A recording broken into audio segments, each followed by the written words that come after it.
ವಿದ್ಯಾರ್ಥಿಗಳೇ, ಈಗ ಗದ್ಯ ಭಾಗಕ್ಕೆ ಸಂಬಂಧಪಟ್ಟ ಹಾಗೆ ಬ್ಲೂ ಪ್ರಿಂಟಲ್ಲಿ ಏನಿದೆ ಆ ಪ್ರಶ್ನೋತ್ತರಗಳನ್ನು ನೋಡ್ತಾ ಹೋಗೋಣ. ಮುಟ್ಟಿಸಿಕೊಂಡವನು ಮೊದಲ ಗದ್ಯ. ಈ ಗದ್ಯದಲ್ಲಿ 1 ಅಂಕ ಹಾಗೆಯೇ 4 ಅಂಕದ ಪ್ರಶ್ನೋತ್ತರಗಳನ್ನು ಕೇಳ್ತಾರೆ. ಬಸಲಿಂಗನ ಹೆಂಡತಿಯ ಹೆಸರು ಸಿದ್ಲಿಂಗಿ. ಬಸಲಿಂಗನಿಗೆ ಕಾಣಿಸಿಕೊಂಡ ತೊಂದರೆ ಕಣ್ಣಿನಲ್ಲಿ ನೋವು ಅಥವಾ ಕಣ್ಣು ಬೇನೆ.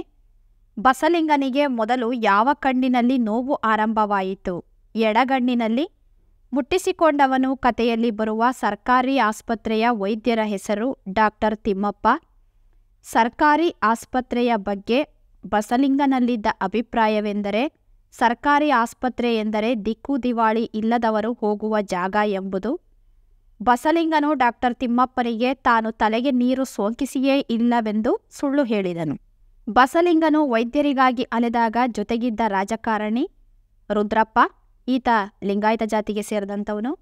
ಬಸಲಿಂಗನ ಕಾಯಿಲೆ ದೇಹದ ಮಟ್ಟದಿಂದ ಮಾನಸಿಕ ಸ್ತರವನ್ನು ತಲುಪತೊಡಗಿತ್ತು. ಡಾಕ್ಟರ್ ತಿಮ್ಮಪ್ಪ ಬಸಲಿಂಗನಿಗೆ ಡಾಕ್ಟರ್ ಚಂದ್ರಪ್ಪ ಎಂಬ ವೈದ್ಯರನ್ನು ಕಾಣಬೇಕೆಂದು ಸೂಚಿಸಿದರು. ಕೊನೆಗೆ ಬಸಲಿಂಗ ಸುಳ್ಳುಗಳಿಂದ ಮುಕ್ತನಾಗಿದ್ದ. 4 ಅಂಕದ ಪ್ರಶ್ನೆಗಳು. ಬಸಲಿಂಗ ಎದುರಿಸುತ್ತಿದ್ದ ಸಮಸ್ಯೆಗಳು ಯಾವುವು? ವಿದ್ಯಾರ್ಥಿಗಳೇ, ಈ ಪ್ರಶ್ನೆಗೆ ನಿಮ್ಮ ಪಠ್ಯಪುಸ್ತಕದಲ್ಲಿ ಮೊದಲನೇ ಪ್ಯಾರಾ ಏನಿದೆಯೋ ಆ ಪ್ಯಾರಾ ಪೂರ್ತಿ ಬರೀಬೇಕಾಗುತ್ತೆ. ಬಸಲಿಂಗನಿಗೆ ಅದು ದುಡಿಯೋ ಕಾಲ ಆಗಿದ್ರಿಂದ ಸ್ವಲ್ಪನೂ ಪುರ್ಸತ್ತಿರಲಿಲ್ಲ. ಬಸಲಿಂಗ ಉಳುಮೆ ಮಾಡೋದನ್ನ 4 ದಿನ ತಡ ಮಾಡಿದ್ರೆ ನೇಗಿಲಿನ ತುದಿ ನೆಲದೊಳಕ್ಕೆ ಹೋಗ್ತಾ ಇರಲಿಲ್ಲ. ಹಾಗಾಗಿ ಬೇಗ ಉಳುಮೆ ಮಾಡೋ ಅನಿವಾರ್ಯತೆ ಅವನಿಗಿತ್ತು. ಬಸಲಿಂಗನ ಸಮಸ್ಯೆಗಳಲ್ಲಿ ಮೊದಲನೇದು ಆತನ ಸೋಮಾರಿಗಳಾದಂತಹ 2 ಎತ್ತುಗಳು. ಒಂದಕ್ಕಿಂತ ಒಂದು ದುಡಿಮೆಯಲ್ಲಿ ಹಿಂದಿತ್ತು. ನೊಗ ಇಟ್ಟಿದ ತಕ್ಷಣ ಒಂದು ಮಲಕೊಂಡ್ಬಿಡ್ತಿತ್ತು. ಎಷ್ಟು ಹೊಡೆದ್ರೂ ಎದ್ದೇಳ್ತಾ ಇರಲಿಲ್ಲ. ಇನ್ನೊಂದು ಕೂಡ ಅದನ್ನು ನೋಡಿಕೊಂಡು ಅದೇ ಥರ ಆಗ್ತಾ ಇತ್ತು. ಇನ್ನು ಕೊನೆಗೆ ಕೆಲಸ ಇಲ್ಲದ್ರ ಬಗ್ಗೆ ಆ 2ನೇ ಎತ್ತು ಖುಷಿ ಆಗ್ತಿತ್ತು. ಬೇಸರಗೊಂಡಂಥ ಬಸಲಿಂಗ 2 ಎತ್ತುಗಳನ್ನು ಯಾರಾದರೂ ಒಬ್ಬರಿಗೆ ಸಾಟಿಯಲ್ಲಿ ಕೊಟ್ಟು ಹೊಸ ಎತ್ತುಗಳನ್ನು ಹೊಂಚ್ಕೊಳ್ಬೇಕು ಅಂತ ಯೋಚನೆ ಮಾಡ್ತಿದ್ದ. ಆದರೆ ಎತ್ತುಗಳನ್ನು ಮಾರಬೇಕಾದ್ರೆ ಅವನಿಗೊಂದು ಸವಾಲಿತ್ತು. ಅದೇನು ಅಂತಂದರೆ ಸುಳ್ಳು ಹೇಳೋದು. ತನ್ನ ಎತ್ತುಗಳ ಬಗ್ಗೆ ಒಳ್ಳೆಯದನ್ನು ಹೇಳೋದಕ್ಕೆ ಲೆಕ್ಕ ಆಗ್ತಂಗೆಲ್ಲ ಅವನ ತಲೆ ಬಿಸಿ ಆಗ್ತಿತ್ತು. ಇನ್ನು ಇನ್ನೊಂದು ಸಮಸ್ಯೆ ಅಂದರೆ ಅವನ ಮಗುವಿನ ಮೈಯಲ್ಲಿ ಹುಷಾರಿಲ್ಲ. ಶಿವನೂರು ಸ್ವಾಮಿಗಳಿಗೆ ತೋರಿಸ್ಬೇಕು ಅಂತ ಹೆಂಡತಿ ಸಿದ್ಲಿಂಗಿ ಹೇಳ್ತಾನೇ ಇದ್ಲು. ಸ್ವಲ್ಪ ನಿರ್ಲಕ್ಷ್ಯ ತೋರಿದ್ರೂ ಅವನ ಮಗು ಅವನಿಂದ ದೂರ ಆಗೋ ಸಂಭವ ಇತ್ತು. ಇನ್ನೊಂದು ಸಮಸ್ಯೆ ಅಂದರೆ ಬಸಲಿಂಗನ ಎಡಗಣ್ಣಿನಲ್ಲಿ ಕಾಣಿಸಿಕೊಂಡಂಥ ನೋವು ದಿನದಿಂದ ದಿನಕ್ಕೆ ಅವನ್ನ ಕುಗ್ಗೋ ಹಾಗೆ ಮಾಡ್ತಿತ್ತು. ಈ ಎಲ್ಲ ಸಮಸ್ಯೆಗಳು ಬಸಲಿಂಗನನ್ನ ಕಾಡ್ತಾ ಇದ್ದು ಅಂತ ಬರೀಬೇಕು. 2ನೇ ಪ್ರಶ್ನೆ, ಕಣ್ಣು ನೋವು ಶುರುವಾದ ಆರಂಭದಲ್ಲಿ ಬಸಲಿಂಗ ಪಡೆದುಕೊಂಡ ಚಿಕಿತ್ಸೆ ಯಾವ ರೀತಿಯದು? ಆರಂಭದಲ್ಲಿ ಬಸಲಿಂಗನಿಗೆ ಕಣ್ಣು ನೋವು ಕಾಣಿಸ್ಕೊಳ್ತು. ಅದನ್ನು ಅವನು ಸಾಮಾನ್ಯ ಸಮಸ್ಯೆ ಅಂತ ಅಂದ್ಕೊಂಡ. ಆದರೆ ಕಣ್ಣು ಸುತ್ತಲೂ ನೋವು ಜಾಸ್ತಿ ಆಯಿತು. ಕಣ್ಣು ಕೆಂಪಾಗಲಿಲ್ಲ. ಆ ನೋವು ಪ್ರತಿ ದಿವಸನೂ ಜಾಸ್ತಿ ಆದ ಹಾಗೆ ದೃಷ್ಟಿ ಮಂದವಾಗ್ತಾ ಬಂತು. ಅವನಿಗೆ ಹೆದರಿಕೆ ಶುರುವಾಯಿತು. ಆತ ಎಂದಿನಂತೆ ನಗರದ ವೈದ್ಯರಿಗೆ ತೋರಿಸ್ತಾನೆ. ನೋವಿನ ವಿವರಗಳನ್ನೆಲ್ಲ ಹೇಳ್ತಾನೆ. ಆ ವಿವರಣೆಯನ್ನು ಕೇಳಿದಂತಹ ವೈದ್ಯರು ರೆಪ್ಪೆ ಅಗಲಿಸಿ ನೋಡ್ತಾರೆ. ಅವ್ರಿಗೇನು ಅರ್ಥ ಆಗದೆ ಇದ್ರು ಬಸಲಿಂಗನಿಗೆ ಧೈರ್ಯ ತುಂಬೋದಕ್ಕೆ ಒಳ್ಳೊಳ್ಳೆ ಮಾತಾಡ್ತಾರೆ. ತಮ್ಮ ವೈದ್ಯಕೀಯ ಪವಾಡಗಳನ್ನೆಲ್ಲ ವಿವರಿಸ್ತಾರೆ. ಹಚ್ಕೊಳ್ಳೋದಕ್ಕೆ ಒಂದು ಲೇಹ್ಯ ಕೊಡ್ತಾರೆ. ಸಮಾಧಾನದಿಂದ ಮನೆಗೆ ಬಂದಂಥ ಬಸಲಿಂಗ ಹಲವು ದಿನ ಆ ಲೇಹ್ಯವನ್ನು ಹಚ್ಕೊಳ್ತಾನೆ. ವೈದ್ಯರು ಹೇಳಿದ ಹಾಗೆ ಬಟ್ಟೆ ಕಾವು ಉಪ್ಪಿನಕಾವು ಕೊಟ್ಕೊಳ್ತಾನೆ. ಆದರೆ ಇದರಿಂದ ಅವನ ನೋವು ಕಡಿಮೆ ಆಗಲಿಲ್ಲ. ದೃಷ್ಟಿನೂ ಸರಿ ಹೋಗಲಿಲ್ಲ. ಬದಲಿಗೆ ಹೆಚ್ಚಾಗ್ತಾ ಹೋಯಿತು. ತನ್ನ ನೋವನ್ನು ಹೆಂಡತಿ ಸಿದ್ಲಿಂಗಿ ಹತ್ರ ಹೇಳ್ಕೊಂಡಾಗ ಆಕೆನೂ ಕೂಡ ಅದು ಆತನ ಭ್ರಮೆ ಅನ್ನೋ ಥರ ಮಾತಾಡ್ತಾಳೆ. ಕೊನೆಯಲ್ಲಿ ಎಲ್ಲೂ ಒಳ್ಳೆ ಚಿಕಿತ್ಸೆ ಸಿಗದೇ ಇದ್ದಾಗ ಬಸಲಿಂಗನಿಗೆ ಯಾರೋ ಒಬ್ಬರು ಸರ್ಕಾರಿ ವೈದ್ಯ ಡಾಕ್ಟರ್ ತಿಮ್ಮಪ್ಪನವರನ್ನು ಕಾಣೋದಕ್ಕೆ ಹೇಳ್ತಾರೆ. ಹಾಗೇನೆ ಆ ವೈದ್ಯರನ್ನು ಅವನು ಭೇಟಿಯಾಗೋದಿಕ್ಕೆ ಮನಸ್ಸು ಮಾಡ್ತಾನೆ. ಪ್ರಶ್ನೆ 3, ಬಸಲಿಂಗ ಡಾಕ್ಟರ್ ತಿಮ್ಮಪ್ಪನವರ ಸೂಚನೆಗಳನ್ನು ಪಾಲಿಸದೇ ಇರಲು ಕಾರಣವೇನು? ಹೀಗಂತ ಪ್ರಶ್ನೆ ಕೇಳಿದಾಗ ನೀವು ಬಸಲಿಂಗನಿಗೆ ಆರಂಭದಲ್ಲಿ ಕಾಣಿಸಿಕೊಂಡಂತಹ ಕಣ್ಣು ಬೇನೆಗೆ ಎಲ್ಲಿಯೂ ಸರಿಯಾದ ಚಿಕಿತ್ಸೆ ಸಿಗಲಿಲ್ಲ. ನಗರದಲ್ಲಿರುವ ಖಾಸಗಿ ಆಸ್ಪತ್ರೆಯ ವೈದ್ಯರುಗಳು ಇವನ ನೋವನ್ನು ಸರಿಪಡಿಸುವಲ್ಲಿ ವಿಫಲರಾಗ್ತಾರೆ. ಇದರಿಂದ ಬಸಲಿಂಗನ ಕಣ್ಣಿನ ನೋವು ದಿನದಿಂದ ದಿನಕ್ಕೆ ಹೆಚ್ಚಾಗುತ್ತೆ.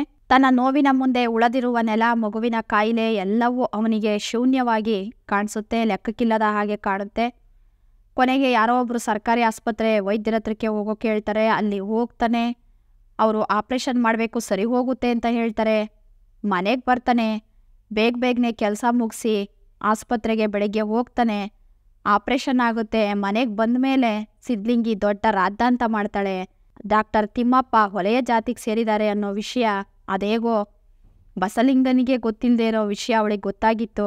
ಹೊಲೆಯ ಜಾತಿಗೆ ಸೇರಿರ್ತಕ್ಕಂಥ ತಿಮ್ಮಪ್ಪ ತನ್ನನ್ನು ಮುಟ್ಟಿ ಮೈಲಿಗೆ ಮಾಡಿಬಿಟ್ಟ. ಆ ಮೈಲಿಗೆಯನ್ನ ತೊಲಗಿಸಿ ತಾನು ಪರಿಶುದ್ಧನಾಗಬೇಕು ಅಂತ ಅಂದ್ಬಿಟ್ಟು ಹೆಂಡತಿಯ ಮಾತನ್ನ ಕೇಳಿಕೊಂಡು ಸ್ನಾನವನ್ನ ಮಾಡ್ತಾನೆ. ಬಸಲಿಂಗ ಮೈಲಿಗೆ ಹಾಗೆ ಜಾತಿಯ ಕಾರಣಗಳಿಂದ ತಿಮ್ಮಪ್ಪ ನೀಡಿದ ಸೂಚನೆಗಳನ್ನು ಪಾಲಿಸೋದಿಕ್ಕೆ ಹಿಂಜರಿತಾನೆ. ವಿದ್ಯಾರ್ಥಿಗಳೇ, ಇಷ್ಟು ಉತ್ತರವನ್ನ ಬರೀಬೇಕಾಗುತ್ತೆ. ಇದು ತುಂಬಾ ಮುಖ್ಯವಾದ ಪ್ರಶ್ನೆ. ಮುಂದಿನ ಪ್ರಶ್ನೆ, ಬಸಲಿಂಗನಿಗೆ ಸಿಟ್ಟು ಬರಲು ಕಾರಣವೇನು? ಅದನ್ನು ಆತ ಯಾವ ರೀತಿಯಲ್ಲಿ ವ್ಯಕ್ತಪಡಿಸುತ್ತಾನೆ ಅಂದಾಗ ಆತನಿಗೆ ಸಿಟ್ಟು ಬರೋದಕ್ಕೆ ಕಾರಣ ಏನು ಅಂತಂದ್ರೆ, ಆಪರೇಷನ್ ಮಾಡಿರ್ತಾರಲ್ವಾ ಡಾಕ್ಟರ್ ತಿಮ್ಮಪ್ಪ, ಅವ್ರು ಹೊಲೆ ಜಾತಿಗೆ ಸೇರಿರ್ತಕ್ಕಂಥವ್ರು. ಸಿದ್ಲಿಂಗಿಗೆ ಈ ವಿಷಯ ಹೆಂಗೋ ತಿಳಿದು ಆಕೆ ರಾದ್ದಾಂತ ಮಾಡ್ತಾಳೆ. ಈ ವಿಚಾರ ಬಸಲಿಂಗನಿಗೆ ಗೊತ್ತಾದಾಗ ಆತ ತಿಮ್ಮಪ್ಪನವರು ತಾನು ಹೊಲೆ ಜಾತಿಗೆ ಸೇರಿದವರು ಅಂತ ಒಂದ್ಸರಿ ಹೇಳಿದ್ರೆ ಚೆನ್ನಾಗಿರ್ತಿತ್ತು ಅನ್ಕೊಂತಾನೆ. ಅದಾದ್ಮೇಲೆ ಇಬ್ರು ಕೂಡ ಡಾಕ್ಟರ್ ತಿಮ್ಮಪ್ಪನವರಿಂದ ಚಿಕಿತ್ಸೆ ಪಡೆದಂಥ ವಿಚಾರ ಯಾರಿಗೂ ಹೇಳಬಾರ್ದು ಅಂದ್ಕೊಂಡು ಅವರು ಹೇಳಿದ ಮುನ್ಸೂಚನೆಗಳನ್ನು ಸರಿಯಾಗಿ ಪಾಲಿಸದೆ ತನಗಾದ ಮೈಲಿಗೆಯನ್ನ ನೀರಿನಿಂದ ತಲೆಗೆ ನೀರು ಸೋಕಿಸಿ ಪರಿಶುದ್ಧ ಮಾಡ್ಕೊಳ್ತಾನೆ. ಆದರೆ ನೋವು ಮತ್ತೆ ಕಾಣಿಸ್ಕೊಂಡಾಗ ಬಸಲಿಂಗ ತಬ್ಬಿಬ್ಬಾಗ್ತಾನೆ. ಮತ್ತೆ ಬೇರೆಲ್ಲ ವೈದ್ಯರ ಹತ್ರ ತೋರಿಸ್ಕೊಂಡ್ರು, ಅದು ಚಿಕಿತ್ಸೆ ಫಲಕಾರಿಯಾಗಲಿಲ್ಲ. ಕೊನೆಗೆ ತಿಮ್ಮಪ್ಪನವ್ರ ಹತ್ರಕ್ಕೆ ಹೋದಾಗ ಬಸಲಿಂಗನಲ್ಲಿ ಆಗಿದ್ದಂಥ ಬದಲಾವಣೆಯನ್ನು ಅವ್ರು ಗಮನಿಸ್ತಾರೆ. ನಡೆದ ಎಲ್ಲಾ ವಿಚಾರವನ್ನ ಬಸಲಿಂಗನಿಂದ ತಿಳ್ಕೊಳ್ತಾರೆ.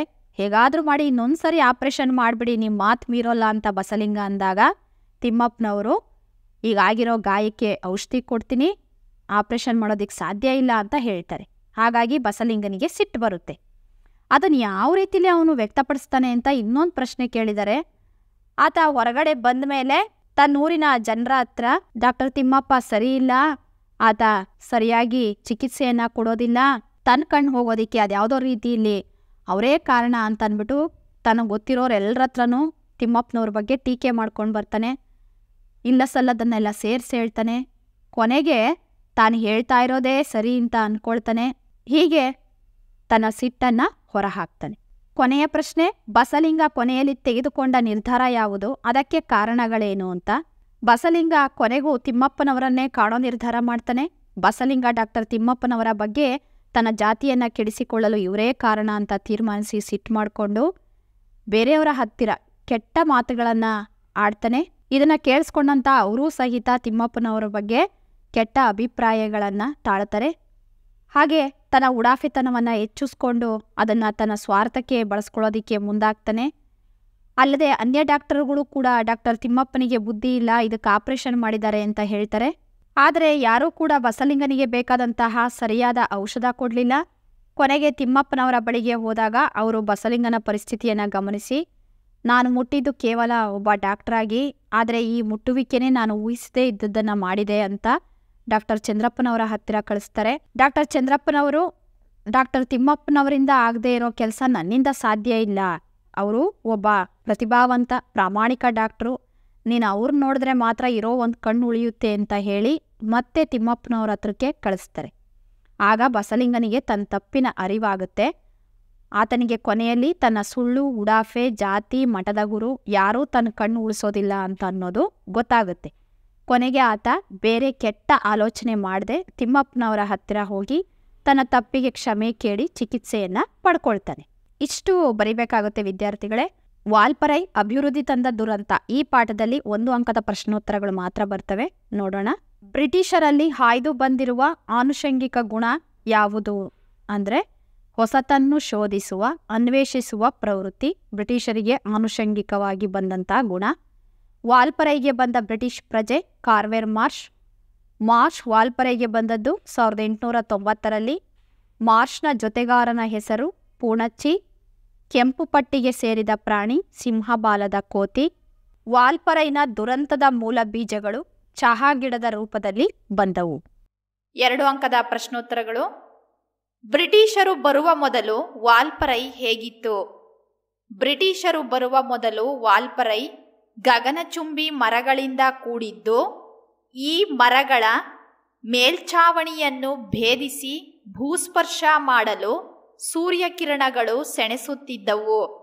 ನಡುನಡುವೆ ಹುಲ್ಲುಗಾವಲುಗಳ ಅನಂತ ಬಯಲು, ಅದರ ಏಕತಾನತೆ ಮುರಿಯುವ ಶೋಲಾಕಾಡುಗಳು, ಪರ್ವತ ಶ್ರೇಣಿಗಳ ನಡುವೆ ಅಕ್ಷಾಂಶ ರೇಖಾಂಶಗಳನ್ನು ಬರೆದಂತೆ ಹರಿವ ಹಳ್ಳ ಕೊಳ್ಳಗಳು, ಕಗ್ಗತ್ತಲ ಖಂಡ ಎಂದು ಹೆಸರಾಗಿದ್ದ ಆಫ್ರಿಕಾದಂತೆ ಅದು ಹೊರಗಿನ ಜನರಿಗೆ ಪರಿಚಯವಿರಲಿಲ್ಲ. ಬ್ರಿಟಿಷರು ಬರೋದಿಕ್ಕೂ ಮೊದಲು ವಾಲ್ಪರೈ ಅನ್ನೋ ಒಂದು ಕಾಡೇನಿತ್ತೋ ಗಗನಕ್ಕೆ ಚುಂಬಿಸುವ ಹಾಗೆ ಅಂದರೆ ಆಕಾಶಕ್ಕೆ ಮುತ್ತಿಡುವ ಹಾಗೆ ಅಷ್ಟು ಎತ್ತರವಾಗಿ ಮರಗಳು ಬೆಳೆದಿದ್ವಂತೆ. ಈ ಮರಗಳ ಮೇಲ್ಛಾವಣಿಯನ್ನ ಅಂದರೆ ಆ ಮರಗಳು ಏನು ವಿಶಾಲವಾಗಿ ಮೇಲ್ಭಾಗದಲ್ಲಿ ಹರಡ್ಬಿಟ್ಟಿದ್ವೋ ಅದನ್ನ ಭೇದಿಸ್ಕೊಂಡು ಆ ಕಾಡಿನ ಭೂಮಿಯನ್ನ ಸ್ಪರ್ಶ ಮಾಡೋದಿಕ್ಕೂ ಸಹಿತ ಸೂರ್ಯ ಕಿರಣಗಳು ಸೆಣಸಾಡ್ತಾ ಇದ್ವಂತೆ. ಅಂದರೆ ಆ ಮರದ ರೆಂಬೆ ಕೊಂಬೆಗಳು ಅಷ್ಟು ದಟ್ಟವಾಗಿ ಹರಡ್ಬಿಟ್ಟಿದ್ವಂತೆ. ಬರೀ ಇಷ್ಟು ದಟ್ಟವಾದ ಕಾಡೇ ಇರಲಿಲ್ಲ, ಮಧ್ಯ ಮಧ್ಯದಲ್ಲಿ ಹುಲ್ಲುಗಾವಲುಗಳ ಅನಂತ ಬಯಲು ಅಂತಂದ್ರೆ ಕೊನೆನೇ ಇಲ್ಲ. ಕಣ್ಣು ಹಾಯಿಸಿದಷ್ಟೂ ದೂರಕ್ಕೆ ಹುಲ್ಲುಗಾವಲನ್ನೇ ಕಾಣಿಸುತ್ತೆ. ಆ ರೀತಿ ಹುಲ್ಲುಗಾವಲುಗಳ ಅನಂತ ಬಯಲು ಕೂಡ ಇತ್ತಂತೆ.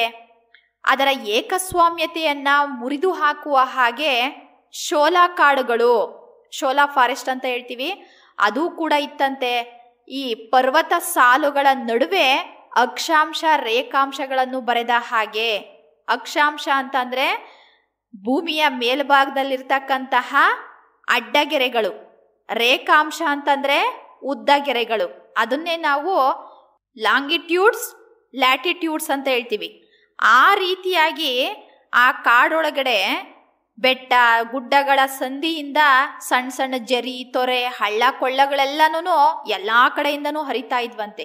ಅದು ನೋಡೋದಿಕ್ಕೆ ಅಕ್ಷಾಂಶ ರೇಖಾಂಶ ಗೆರೆಗಳು ಬರದ ಹಾಗೆ ದೂರದಿಂದ ಕಾಣಿಸ್ತಾ ಇತ್ತಂತೆ. ನಾನು ಆಗ್ಲೇ ಹೇಳಿದೆ, ಮರಗಳು ಎಷ್ಟು ದಟ್ಟವಾಗಿ ಹರಡಿದ್ದು ಅಂತಂದ್ರೆ ಒಂದು ಸೂರ್ಯನ ಕಿರಣನೂ ಒಳಗೆ ಬರೋದಿಕ್ಕೆ ಸಾಧ್ಯ ಆಗ್ತಾ ಇರಲಿಲ್ಲ ಅಂತ. ಹಾಗಾಗಿನೇ ಆ ಕಾಡೊಳಕ್ಕೆ ಹೋದ್ರೆ ಕಗ್ಗತ್ಲಂತೆ. ಹಗಲಿನ ಸಮಯದಲ್ಲಿ ಒಳಗಡೆ ಹೋದ್ರೂ ಸಹಿತ ಒಂದು ಬೆಳಕಿನ ಕಿರಣವೂ ಸಹಿತ ಕಾಣಿಸ್ತಾ ಇರ್ಲಿಲ್ವಂತೆ. ಯಾಕಂದ್ರೆ ಕಾಡು ತುಂಬಾ ದಟ್ಟವಾಗಿತ್ತು, ಒತ್ತೊತ್ತಾಗಿ ಬೆಳೆದ್ಬಿಟ್ಟಿದ್ದೋ ಮರಗಳು ಸೂರ್ಯನ ಕಿರಣಗಳನ್ನ ಒಳಗಡೆ ಬಿಟ್ಕೊಡ್ತಾ ಇರ್ಲಿಲ್ಲ. ಕಾಡೊಳಕ್ಕೆ ಹೋದ್ರೆ ಕತ್ತಲೇ ಕತ್ತಲು. ಅದು ಹೇಗೆ ಎಂಥ ಕತ್ಲು ಅಂತಂದ್ರೆ, ನಾವು ಆಫ್ರಿಕಾ ಕಾಂಟಿನೆಂಟ್ ಅಂದ್ರೆ ಆಫ್ರಿಕಾ ಖಂಡವನ್ನ ಕಗ್ಗತ್ತಲ ಖಂಡ ಅಂತಾನೆ ಕರಿತೀವಿ. ಆ ರೀತಿ ಅನ್ಸೋದಂತೆ. ಈ ವಾಲ್ಪರೈ ಕಾಡಿನ ಪ್ರದೇಶದ ಒಳಗಡೆ ಹೋದ್ರೆ ನಾವೇನೋ ಆಫ್ರಿಕಾ ಖಂಡದಲ್ಲಿ ಏನಾದ್ರೂ ಇದ್ದೀವೇನೋ ಅನ್ನೋ ಥರ ಅನಿಸ್ತಿತ್ತಂತೆ. ಹಾಗಾಗಿನೇ ಜನ ಎದುರುಕೊಂಡು ಯಾರು ಆ ಪ್ರದೇಶದ ಹತ್ರ ಹೋಗ್ತಾ ಇರ್ಲಿಲ್ವಂತೆ. ಅದು ಹೊರಗಡೆ ಜನರಿಗೆ ಯಾರಿಗೂ ಪರಿಚಯದಲ್ಲಿ ಇರಲಿಲ್ಲ. ಒಂದು ಅಜ್ಞಾತ ಸ್ಥಳವಾಗಿ ಉಳ್ಕೊಂಡ್ಬಿಟ್ಟಿತ್ತು ವಾಲ್ಪರೈ ಅಂತಕ್ಕಂಥದ್ದು. ಬ್ರಿಟಿಷರು ಬರೋದಕ್ಕಿಂತ ಮುಂಚೆ ಹೀಗಿತ್ತು. ಮಾರ್ಷ್ನನ್ನು ಕಂಡು ಆದಿವಾಸಿಗಳು ಹೇಗೆ ಪ್ರತಿಕ್ರಿಯಿಸಿದರು? ಆದಿವಾಸಿಗಳು ಮಾರ್ಷ್ನ ಕುದುರೆಯ ಕುರಪುಟದ ಅಂದ್ರೆ ಆ ಕುದುರೆಯ ಹೆಜ್ಜೆಯ ಸಪ್ಪಳದ ಸದ್ದಿಗೆ ಶಬ್ದಕ್ಕೆ ದಿಗಿಲುಗೊಂಡರು, ಭಯಗೊಳ್ತಾರೆ.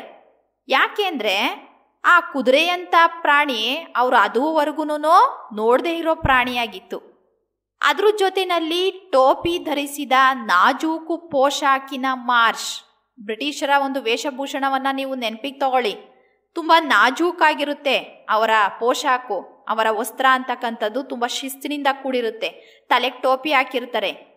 ಈ ಎರಡೂ ವಿಚಿತ್ರಗಳನ್ನ ಒಂದೇ ಸರಿ ನೋಡ್ಬಿಡ್ತಾರೆ ಅವರು. ಒಂದು ಕುದುರೆಯಂತ ಪ್ರಾಣಿ, ಇನ್ನೊಂದು ಶಿಸ್ತಿನ ವೇಷವನ್ನ ಧರಿಸಿದ್ದಂತಹ ಮಾರ್ಷು. ಈ ಎರಡೂ ವಿಚಿತ್ರಗಳನ್ನ ಒಂದೇ ಸರಿ ನೋಡಿ ಅವರು ಹೆದರುಕೊಂಡು ಮಕ್ಕಳನ್ನ ಎಳ್ಕೊಂಡು ದಟ್ಟವಾದ ಆ ಕಾಡಿನಲ್ಲಿ ಮಿಂಚಿನ ಹಾಗೆ ಅವರು ತಕ್ಷಣ ಮಾಯ ಆಗ್ಬಿಟ್ರಂತೆ. ಯಾರೋ ಇವ್ರು ನಮ್ಗೆ ಅಪಾಯ ಮಾಡಕ್ ಬಂದಿದ್ದಾರೆ ಅಂತ ಹೆದರುಕೊಂಡು ಆ ಕಾಡಿನ ಆದಿವಾಸಿಗಳು ಏನ್ ಮಾಡ್ತಾರೆ, ಹೋಗ್ಬಿಡ್ತಾರೆ.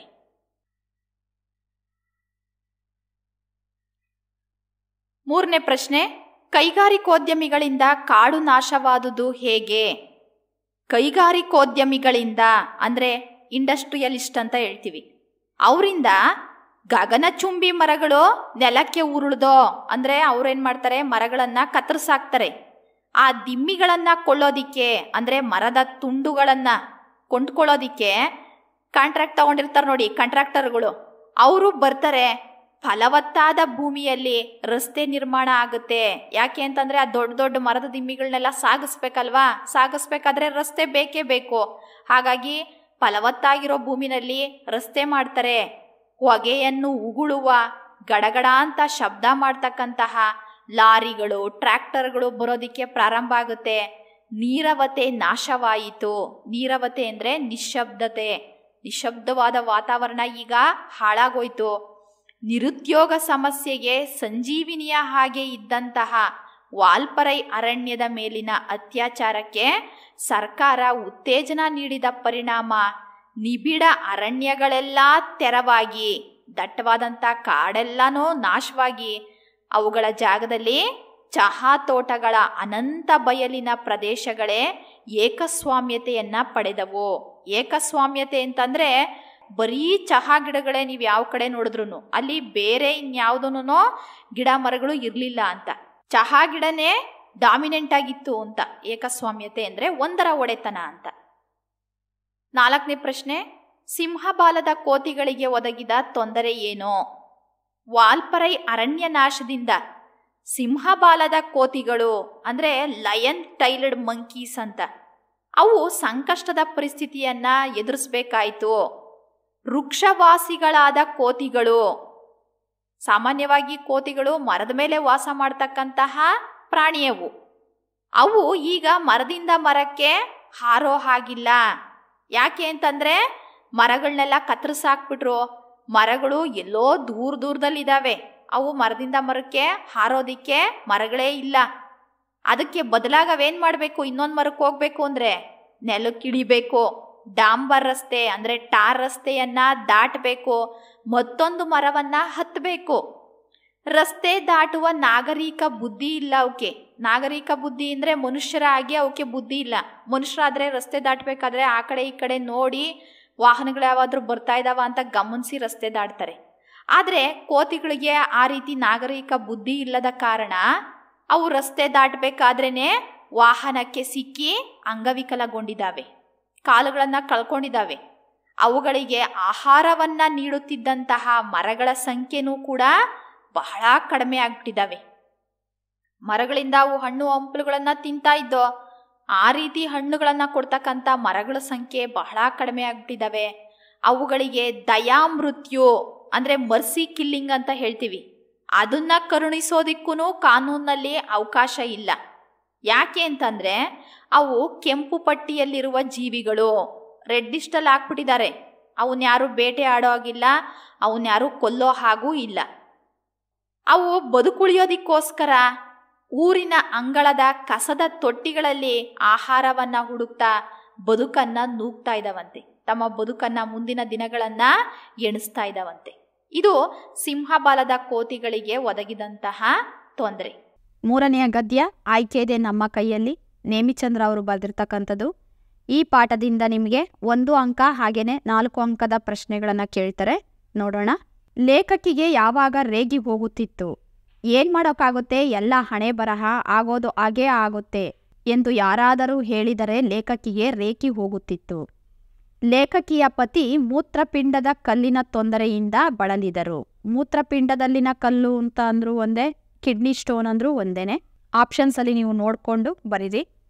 ಕಿಡ್ನಿ ಸ್ಟೋನ್ ಬಗ್ಗೆ ತಿಳಿಯಲು ಲೇಖಕಿ ಮೂಲೆಮನೆ ಮುದ್ದೇಗೌಡರು ಮತ್ತು ಕಮಲಾ ಮೇಡಮ್ ಅವ್ರನ್ನ ಭೇಟಿ ಮಾಡ್ತಾರೆ. ಲೇಖಕಿಯ ಪತಿಯನ್ನು ಸೋನೋಗ್ರಫಿ ರೂಮಿಗೆ ಕರೆದೊಯ್ದುದೇಕೆ?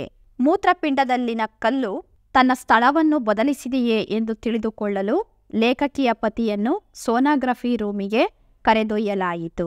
ಅದೃಷ್ಟದ ಪ್ರಶ್ನೆ ಬಂದಾಗ ಲೇಖಕಿಗೆ ತಮ್ಮ ಹೈಸ್ಕೂಲ್ ಸಹಪಾಠಿ ಸೀತಾ ನೆನಪಾಗುತ್ತಾರೆ. ದುರಾಸೆಯ ಹುಡುಗನನ್ನು ನಿರಾಕರಿಸಿದವರು ನಿಶಾ ಶರ್ಮಾ. ರಜೆಗೆಂದು ಮೈಸೂರಿಗೆ ಹೋದಾಗ ಲೇಖಕಿಯ ಪತಿಗಾದ ತೊಂದರೆ ಏನು? ನಿಮಗೆ ಪಾಠದಲ್ಲಿ 1ನೇ ಪೇಜಲ್ಲೇ ಇದೆ ನೋಡಿ ವಿದ್ಯಾರ್ಥಿಗಳೇ, ಅದನ್ನು ಬರೀರಿ. ಲೇಖಕಿ 4 ವರ್ಷಗಳ ಹಿಂದೆ ರಜೆಗೆ ಅಂತ ತಮ್ಮ ಅಮ್ಮನ ಮನೆಗೆ ಕುಟುಂಬ ಸಮೇತರಾಗಿ ಮೈಸೂರಿಗೆ ಹೋಗಿರ್ತಾರೆ. ಇದಕ್ಕಿದ್ದಾಗೆ ರಾತ್ರಿ ಅವರ ಪತಿ ಕೀರ್ತಿಗೆ ಕೆಳ ಹೊಟ್ಟೆ ನೋವು ಕಾಣಿಸ್ಕೊಳ್ಳುತ್ತೆ. ಆ ಹೊಟ್ಟೆ ನೋವು ಕಿಬ್ಬೊಟ್ಟೆಯವರೆಗೂ ವ್ಯಾಪಿಸಿ ಅವರು ನೋವಿನಿಂದ ಒದ್ದಾಡ್ತಾ ಇರ್ತಾರೆ. ತಕ್ಷಣವೇ ಮಿಷನ್ ಆಸ್ಪತ್ರೆಗೆ ಸೇರಿಸ್ತಾರೆ. ಸೋನೋಗ್ರಫಿ ಅನ್ನೋ ತಪಾಸಣೆಯನ್ನು ಮಾಡಿದಾಗ 8 ಮಿಲಿಮೀಟರ್ ಉದ್ದದ ಕಲ್ಲು ಮೂತ್ರಪಿಂಡದಲ್ಲಿ ಇರೋದು ಗೊತ್ತಾಗುತ್ತೆ. ಅಲ್ಲದೆ 2 ದಿನದ ಅನಂತರ ಶಸ್ತ್ರಚಿಕಿತ್ಸೆಗೆ ಕೂಡ ದಿನಾಂಕ ನಿಗದಿಯಾಯಿತು. ಈಗ ನೋವು ಕಡಿಮೆ ಆಗೋದಕ್ಕೆ ಮಾತ್ರೆ ಕೊಟ್ಟು ಕಳಿಸ್ತಾರೆ. ಹೀಗೆ ರಜೆಗೆಂದು ಹೋದ ಲೇಖಕಿಯವರು ತಮ್ಮ ಪತಿಗೆ ಕಾಣಿಸಿಕೊಂಡಂತಹ ನೋವಿನಿಂದ ತೊಂದರೆಗೆ ಒಳಗಾದರು ಅಂತ ಬರಿಬೇಕು. ಕಮಲಾ ಮೇಡಮ್ಗೆ ಮೂತ್ರಪಿಂಡದಲ್ಲಿ ಕಲ್ಲು ಮೂಡಿದ್ದೇಕೆ ಅಂತ ಕೇಳಿದಾಗ ಕಿಡ್ನಿ ಸ್ಟೋನ್ ಯಾಕಾಗುತ್ತೆ ಎಂದು ತಿಳಿಯಲು ಹೊರಟಂಥ ಲೇಖಕಿಯವರು ತಮ್ಮ ಎದುರುಗಡೆ ಮನೆಯಲ್ಲಿ ಇದ್ದಂತಹ ಕಮಲಾ ಮೇಡಮ್ ಅವರ ಮನೆಗೆ ಹೋಗ್ತಾರೆ. ಅವರು ಸಾಮಾನ್ಯವಾಗಿ ಗಂಡಸರಲ್ಲಿ ಮೂತ್ರಪಿಂಡದ ಕಲ್ಲುಗಳು ಹೆಚ್ಚಾಗಿ ಕಾಣಿಸ್ಕೊಳ್ಳೋದನ್ನ ನೋಡಿದ್ದೆ, ನಿಮ್ಗೆ ಹೇಗಾಯ್ತು ಮೇಡಮ್ ಅಂತ ಕೇಳಿದಾಗ ಕಮಲಾ ಮೇಡಮ್ ಅವರು ತಮ್ಮ ಶಾಲೆಯಲ್ಲಿ ಮಹಿಳೆಯರಿಗೆ ಶೌಚಾಲಯ ಇರಲಿಲ್ಲ, ಹಾಗಾಗಿ ಬೆಳಗ್ಗೆ ಮನೆಯಿಂದ ಹೊರಟ್ರೆ ಸಂಜೆ ಮನೆಗೆ ಬರೋವರೆಗೂ ಜಲಬಾಧೆಯನ್ನು ತಡ್ಕೊಳ್ಳದೆ ಬೇರೆ ದಾರಿ ಇರಲಿಲ್ಲ. ನೀರು ಕುಡಿದರೆ ಶೌಚಾಲಯಕ್ಕೆ ಹೋಗಬೇಕಾಗುತ್ತೆ ಅಂತ ನಾನು ದಿನವೆಲ್ಲ ನೀರೇ ಕುಡಿಯೋದನ್ನು ಬಿಟ್ಟಿದ್ದೆ. ಒಂದು ದಿನ ಹೆರಿಗೆ ನೋವನ್ನು ಮೀರಿಸಿದಂತಹ ನೋವಿನಿಂದ ವೈದ್ಯರ ಹತ್ತಿರಕ್ಕೆ ಹೋದಾಗ ಮೂತ್ರಪಿಂಡದಲ್ಲಿ ಕಲ್ಲಿರೋದು ಗೊತ್ತಾಯಿತು. ಆಮೇಲೆ ವೈದ್ಯರು ಹೇಳಿದಂತಹ ಪಥ್ಯಗಳನ್ನು ನಾನು ಪಾಲಿಸಿದೆ. ಇಲ್ಲಿಗೆ 20 ವರ್ಷಗಳಿಂದ ಮತ್ತೆ ನನಗೆ ಮೂತ್ರಪಿಂಡದ ಕಲ್ಲು ಕಾಣಿಸ್ಕೊಂಡಿಲ್ಲ ಅಂತ ಹೇಳ್ತಾರೆ. ಇದನ್ನ ಬರಿಬೇಕು ನೀವು. ಪ್ರಶ್ನೆ 3, ಲೇಖಕಿಯ ಪತಿಯ ಮೂತ್ರಪಿಂಡದ ಕಲ್ಲು ಕರಗಿ ಹೋಗಿದ್ದು ಹೇಗೆ? ಲೇಖಕಿಯು ಕಮಲಾ ಮೇಡಮ್ ಮತ್ತೆ ಮುದ್ದೇಗೌಡರನ್ನ ಭೇಟಿ ಮಾಡಿ ಇಬ್ಬರಲ್ಲೂ ಕಾಣಿಸಿಕೊಂಡಂಥ ಕಿಡ್ನಿ ಸ್ಟೋನ್ ಮತ್ತೆ ಇಬ್ಬರೂ ಕಂಡುಕೊಂಡಂತಹ ಪರಿಹಾರ ಮಾರ್ಗವನ್ನು ತಿಳ್ಕೊಂಡು ಮನೆಗೆ ಬರ್ತಾರೆ. ತಮ್ಮ ಪತಿ ಕೀರ್ತಿಗೆ ಹೇಳ್ತಾರೆ, ನೋಡು ನಿನ್ನೆದುರು 2 ಆಯ್ಕೆ ಇದ್ದಾವೆ. ಏನೂ ಮಾಡದೆ ಮುದ್ದೇಗೌಡ್ರ ಥರ 2 ವರ್ಷಕ್ಕೆ ಆಪ್ರೇಷನ್ ಮಾಡಿಸ್ಕೊಳ್ಳೋದು, ಇಲ್ಲ ಕಮಲಾ ಮೇಡಮ್ ಥರ ಇನ್ಮೇಲೆ ಚೆನ್ನಾಗಿ ನೀರು ಕುಡಿದು ಎಳ್ನೀರು ಬಾರ್ಲಿ ವಾಟರನ್ನು ಜಾಸ್ತಿ ಸೇವಿಸೋದು, ಮೊಳೆದುದ್ದ ಪಂಜಾಬಿ ಲೋಟದಲ್ಲಿ ಹಾಲನ್ನು ಕುಡಿಯೋದನ್ನು ಕಡಿಮೆ ಮಾಡು ಅಂತ ಹೇಳ್ತಾರೆ. ಆರಂಭದಲ್ಲಿ ಲೇಖಕಿಯ ಸಲಹೆಗಳನ್ನು ಆಕೆಯ ಪತಿ ನಿರಾಕರಿಸಿದ್ರು ನಿಧಾನವಾಗಿ ನೀರಿನ ಅಂಶದ ವಸ್ತುಗಳನ್ನು ಹೆಚ್ಚೆಚ್ಚಾಗಿ ಸೇವಿಸ್ತಾ ಬರ್ತಾರೆ. 2 ದಿನ ನೀರು ಕುಡಿದು ನೀರಿನಲ್ಲಿ ಕೀರ್ತಿ ತೇಲಿ ಮುಳುಗ್ತಾರೆ. ಆಪ್ರೇಷನ್ ದಿನ ಬರುತ್ತೆ. ಮತ್ತೊಮ್ಮೆ ಸೋನೋಗ್ರಫಿ ಮಾಡಿದಾಗ ಅಲ್ಲಿ ಕಲ್ಲೇ ಇರಲಿಲ್ಲ. ಕೀರ್ತಿ ಕುಡಿದಂತಹ ನೀರಿನಲ್ಲಿ ಅದು ಎಲ್ಲೋ ಹೊರಟು ಹೋಗಿತ್ತು. ಸೀತಾ ಎಂಬ ಗೆಳತಿಯ ಗುಣಸ್ವಭಾವವನ್ನು ಲೇಖಕಿ ಹೇಗೆ ಚಿತ್ರಿಸಿದ್ದಾರೆ ಅಂತ ಕೇಳಿದಾಗ, ಸೀತಾ ಎಂಥ ಗುಣದವಳು, ಅವಳು ಹೈಸ್ಕೂಲ್ನಿಂದ ಹೇಗಿದ್ಲು ಅಂತ ಅನ್ನೋದನ್ನ ಬರೀರಿ. ಅದಾದಮೇಲೆ ನೇಮಿಚಂದ್ರ ಅವರು ಓದನ್ನು ಮುಂದುವರಿಸಿದ್ದು, ಬೆಂಗಳೂರಿಗೆ ಬಂದು ಬಾಡಿಗೆ ಮನೇಲಿದ್ದು ಬೇಜಾರಾಗಿ ಒಂದು ಫ್ಲ್ಯಾಟನ್ನು ಕೊಂಡ್ಕೊಂಡಿದ್ದು, ಅಲ್ಲಿಗೂ ಸಹಿತ ಸೀತಾ 108 ಸಮಸ್ಯೆಗಳನ್ನು ಇಟ್ಕೊಂಡು ಬರ್ತಾ ಇದ್ಲು. ಆಮೇಲೆ ಅವಳಿಗೆಲ್ಲ ತಟ್ಟಂತ ಸರಿ ಹೋಗ್ಬಿಡ್ಬೇಕಾಯ್ತು. ಕೈ ತುಂಬ ಸಂಪಾದನೆ ಮಾಡಿ ತಂದಾಕಿ ಹೆಂಡ್ತಿನ ಚೆನ್ನಾಗಿಟ್ಕೊಳ್ಳೋದು ಗಂಡನ ಜವಾಬ್ದಾರಿ ಅಂತ ನಂಬ್ಕೊಂಡಿದ್ಲು. ಹಾಗಾಗಿ ಅವಳು ತನ್ನ ಸ್ವಂತ ಕಿರುಬೆರಳುಗಳನ್ನ ಎತ್ತೋದಕ್ಕೆ ಸಿದ್ಧರಾಗಿರಲಿಲ್ಲ. ಅಂದರೆ ಒಂದು ಚಿಕ್ಕ ಕೆಲಸನೂ ಅವಳು ಮಾಡ್ತಾ ಇರಲಿಲ್ಲ ಅಂತ ಅನ್ನೋದನ್ನ ಬರೀಬೇಕು. ಸೀತಾಳಿಗೆ ಅವಳು ಬದುಕೆಲ್ಲ ಅದೃಷ್ಟದ ಆಟದ ಥರ ಕಾಣಿಸ್ತಾ ಇತ್ತು. ಕೊನೆಗೆ ಅವಳ ಬದುಕು ದುರಂತದಲ್ಲೇ ಅಂತ್ಯ ಆಯಿತು ಅಂತ ಅನ್ನೋದನ್ನ ಬರೀಬೇಕು. ಬದುಕಿನಲ್ಲಿ ಆಯ್ಕೆಗಳು ಮುಖ್ಯ ಅನ್ನೋದನ್ನ ಲೇಖಕಿ ಹೇಗೆ ನಿರೂಪಿಸಿದ್ದಾರೆ ಅಂತ ಕೇಳಿದಾಗ, ಪ್ಲೇವಿಯಾ ಹಾಗೆ ನಿಶಾ ಶರ್ಮಾರ ಉದಾಹರಣೆಗಳನ್ನು ಕೊಡ್ತಾರೆ ನೋಡಿ, ಅದನ್ನು ಬರೀಬೇಕು. ನಿಶಾ ಶರ್ಮಾ ಅವರು ಹೇಗೆ ಹಸೆಮಣೆ ಇರೋ ಸಂದರ್ಭದಲ್ಲಿ ವರದಕ್ಷಿಣೆಯ ದುರಾಸೆಯಿಂದ ಪದೇ ಪದೇ ವರದಕ್ಷಿಣೆ ಕೇಳ್ತಾ ಇದ್ದಂಥ ಹುಡುಗನ್ನ ನಿರಾಕರಿಸ್ತಾರೆ ಅನ್ನೋದನ್ನು ಬರೀರಿ. ಅದಾದಮೇಲೆ ಪ್ಲೇವಿಯಾ ಅವರು ಕನ್ನಡದ ನೆಲದ ಹುಡುಗಿ, ಅವ್ರನ್ನ ಚಿಕ್ಕ ವಯಸ್ಸಲ್ಲೇನೆ ಮದುವೆ ಮಾಡಿ ಮುಂಬೈ ಅಂತ ನಗರಕ್ಕೆ ಕಳಿಸ್ಬಿಡ್ತಾರೆ. ಪ್ರತಿ ದಿವಸ ಗಂಡ ಹೊಡಿತಾ ಬಡಿತಾ ಅವ್ರನ್ನ ಹಿಂಸೆ ಕೊಡ್ತಾ ಇರ್ತಾನೆ. ಜೊತೆಗೆ 3 ಮಕ್ಕಳು ಬೇರೆ. ಅವರು ಆಯ್ಕೆಯನ್ನು ತಗೊಳ್ತಾರೆ. ಇಂಥ ಗಂಡ ಬೇಡ ಅಂತ ಮಕ್ಕಳ ಜೊತೆ ಹೊರಗಡೆ ಬರ್ತಾರೆ. ಮಕ್ಕಳನ್ನು ಓದಿಸ್ತಾರೆ. 40ರ ವಯಸ್ಸಿನಲ್ಲಿಯೂ ಅವರು ಕಾನೂನು ವಿಷಯವನ್ನು ಆಯ್ಕೆ ಮಾಡಿಕೊಂಡು ಓದಿ ತಮ್ಮ ಮಕ್ಕಳನ್ನು ಸಾಕ್ಕೊಂಡು ಅವ್ರನ್ನೂ ಜೀವನದಲ್ಲಿ ಮುಂದೆ ತರ್ತಾರೆ. ಮುಂಬಯಿಯ ಪ್ರಸಿದ್ಧ ನ್ಯಾಯವಾದಿ ಆಗ್ತಾರೆ. ಇದಿಷ್ಟು ನೀವು ಇದಕ್ಕೆ ಬರೀಬೇಕಾಗುತ್ತೆ. ಮುಂದಿನ ಗದ್ಯ ಕನ್ನಡವನ್ನು ಕಟ್ಟುವ ಕೆಲಸ, ಹಾಮನಾಯಕರು ಬರೆದಿರ್ತಕ್ಕಂಥದ್ದು. ಆಯ್ಕೆ ಕೃತಿನೂ ಕೂಡ ಕನ್ನಡವನ್ನು ಕಟ್ಟುವ ಕೆಲಸನೇ. ಈ ಪಾಠದಲ್ಲಿ 1 ಅಂಕ ಹಾಗೆಯೇ 3 ಅಂಕದ ಸಂದರ್ಭದ ಪ್ರಶ್ನೆಗಳು ಬರ್ತವೆ, ನೋಡೋಣ. AR ಕೃಷ್ಣಶಾಸ್ತ್ರಿಗಳು ಹೈದರಾಬಾದ್ನಲ್ಲಿ ನಡೆದ ಕನ್ನಡ ಸಾಹಿತ್ಯ ಸಮ್ಮೇಳನದ ಅಧ್ಯಕ್ಷರಾಗಿದ್ದರು. ನಮ್ಮ ದೇಶದಲ್ಲಿ ಖಿಲವಾಗಿ ಹೋದ ಧರ್ಮ ಬೌದ್ಧ ಧರ್ಮ. ಪ್ರಾಂತೀಯ ಭಾಷೆಗಳ ಸ್ಥಾನವನ್ನು ಆಕ್ರಮಿಸುತ್ತಿರುವ ಭಾಷೆಗಳು ಅಂದರೆ ಇಂಗ್ಲಿಷ್ ಮತ್ತು ಹಿಂದಿ. ಯಾವ ಯಾವ ಭಾಷೆಗೆ ಯಾವ ಯಾವ ಸ್ಥಾನವಿರಬೇಕೋ ಆ ಮರ್ಯಾದೆಯನ್ನು ನಾವು ಮೀರಬಾರದು. ಸ್ಥಳೀಯ ಭಾಷೆ ಕಲಿಯದ ಅನ್ಯ ಭಾಷಿಕರು ದ್ವೀಪಜೀವಿಗಳಾಗಿ ಉಳಿತಾರೆ. ನಮ್ಮ ಭಾಷೆಯಲ್ಲಿ ಓದಿದ್ದೇ ನಮ್ಮ ಮೈಗೆ ಹತ್ತುವುದು. ಕನ್ನಡದ ಮೂಲಕ ಕಲಿತು ಶ್ರೇಷ್ಠ ವಿಜ್ಞಾನಿಯಾದವರು ಡಾಕ್ಟರ್ CNR ರಾವ್, ಚಿಂತಾಮಣಿ ನಾಗೇಶ ರಾಮಚಂದ್ರ ರಾವ್ ಅನ್ನೋದು ಅವರ ಪೂರ್ಣ ಹೆಸರು. ತಮ್ಮ ರಾಜ್ಯದಲ್ಲಿ ತಾವೇ ತಬ್ಬಲಿಗಳಾಗ್ತಿರ್ತಕ್ಕಂಥದ್ದು ಕನ್ನಡಿಗರು. ಬದುಕು ಭಾಷೆಯನ್ನ ಬಿಟ್ಟು ಇರುವುದಿಲ್ಲ. ಪ್ರತಿಯೊಬ್ಬ ಕನ್ನಡಿಗನು ಪ್ರತಿಯೊಂದು ಅಂಗುಲದಲ್ಲಿಯೂ ಕನ್ನಡಿಗನಾಗಬೇಕು. ಆಗ ಮಾತ್ರ ಕನ್ನಡದ ಸಮಸ್ಯೆಗಳಿಗೆ ಪರಿಹಾರ ಸಿಗುತ್ತೆ. ಸಂದರ್ಭ: 1 ಅಂಗೈ ಅಗಲ ಬಿಟ್ಟರೆ ಮತ್ತೆಲ್ಲಿಯೂ ನೋಡಲಾರಿರಿ. ಈ ವಾಕ್ಯವನ್ನು ಡಾಕ್ಟರ್ ಹಾಮನಾಯಕರವರು ಬರೆದಿರುವ ಕನ್ನಡವನ್ನು ಕಟ್ಟುವ ಕೆಲಸ ಕೃತಿಯಿಂದ ಆರಿಸಿದ ಕನ್ನಡವನ್ನು ಕಟ್ಟುವ ಕೆಲಸ ಪಾಠದಿಂದ ಆರಿಸಲಾಗಿದೆ. AR ಕೃಷ್ಣಶಾಸ್ತ್ರಿಗಳು ಹೈದರಾಬಾದ್ ಸಾಹಿತ್ಯ ಸಮ್ಮೇಳನದ ಅಧ್ಯಕ್ಷೀಯ ಭಾಷಣ ಮಾಡುವಾಗ, ನಮ್ಮ ಬೌದ್ಧ ಧರ್ಮ ನಾಶವಾಗಿ ಹೋದಂತೆ ಸಂಸ್ಕೃತವೂ ಆಗಿ ಹೋಗುವುದಾದರೆ ಅದು ಹೊರದೇಶದಲ್ಲಿ ಬದುಕಿರುತ್ತದೆ. ಆದರೆ ಕನ್ನಡವನ್ನು ಇಂಡಿಯಾ ದೇಶದ ದಕ್ಷಿಣ ಭಾಗದಲ್ಲಿ ಒಂದು ಅಂಗೈಯಗಲ ಬಿಟ್ಟರೆ ಮತ್ತೆಲ್ಲಿಯೂ ನೋಡಲಾರಿರಿ. ಹಾಗಾಗಿ ನಾವು ಅಲಕ್ಷ್ಯ ಮಾಡಿದರೆ ಮಿಕ್ಕ ಯಾವ ದೇಶವೂ ಅದನ್ನು ಎತ್ತಿಕೊಳ್ಳಲಾರರು. ಕನ್ನಡಿಗರ ಜವಾಬ್ದಾರಿಯನ್ನ ಕುರಿತು ಹೇಳಿರೋದು ಇಲ್ಲಿನ ಸ್ವಾರಸ್ಯ. ಇಂಗ್ಲಿಷ್ ಹಿಂದಿ ಬಾರದವರು ವಿಮಾನ ಪ್ರಯಾಣ ಮಾಡಬಾರದೆ. ಆಯ್ಕೆ ನೀವು ಬರಿತೀರಿ. ವಿವರಣೆ ನೋಡಿ. ಲೇಖಕರ ಮಿತ್ರರೊಬ್ಬರು ಬೆಂಗಳೂರಿನ ವಿಮಾನ ನಿಲ್ದಾಣದಲ್ಲಿ, ಇದೇನ್ ಸರ್, ನಾವು ಎಲ್ಲಿದ್ದೇವೆ, ಇಲ್ಲಿ ಒಂದು ಕನ್ನಡಾಕ್ಷರವೇ ಕಾಣಿಸುವುದಿಲ್ಲವಲ್ಲ ಎಂದರು. ಅದಕ್ಕೆ ಲೇಖಕರು, ಕಾಣಿಸದೆ ಏನೋ, ಅಲ್ಲಿ ನೋಡಿ ಕಕ್ಕಸ್ಸಿನ ಮೇಲೆ ಕನ್ನಡದಲ್ಲಿ ಗಂಡಸರು ಹೆಂಗಸರು ಎಂದು ಬರೆದಿದ್ದಾರಲ್ಲ, ಇದು ಕೇಂದ್ರ ಸರ್ಕಾರ ಕನ್ನಡಕ್ಕೆ ತೋರಿಸುವ ಮರ್ಯಾದೆ. ಬೆಂಗಳೂರು ವಿಮಾನ ನಿಲ್ದಾಣದಲ್ಲಿ ಕನ್ನಡದಲ್ಲಿ ಸೂಚನೆಗಳಿಲ್ಲದಿದ್ದರೆ ಇನ್ನು ಯಾವ ಕಡೆ ಇರುವುದು ಸಾಧ್ಯ?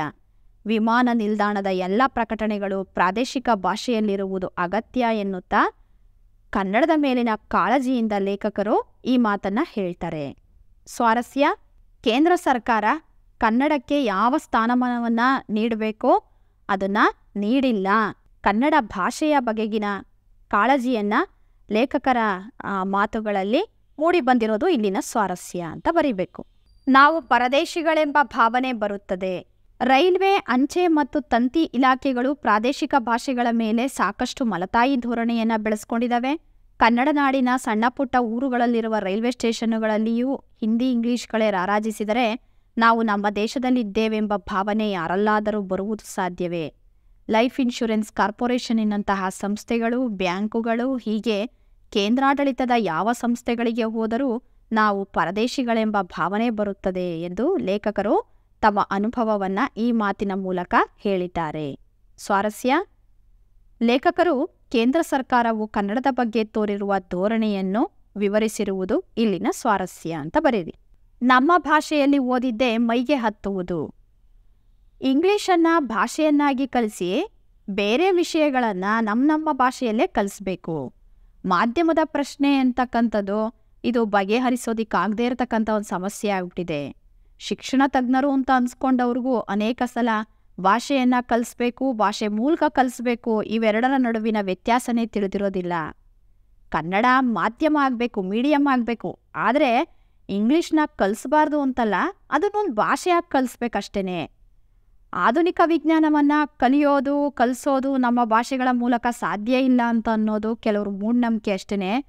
ನಮ್ಮ ವಿಜ್ಞಾನಿಗಳಾದಂಥ ಡಾಕ್ಟರ್ CNR ರಾವ್ ಅವರು ಕನ್ನಡದಲ್ಲೇ ಕಲಿತು ಶ್ರೇಷ್ಠ ವಿಜ್ಞಾನಿ ಆಗ್ಬೋದು ಅಂತ ಅನ್ನೋದನ್ನು ತಿಳಿಸ್ಕೊಟ್ಟಿದ್ದಾರೆ.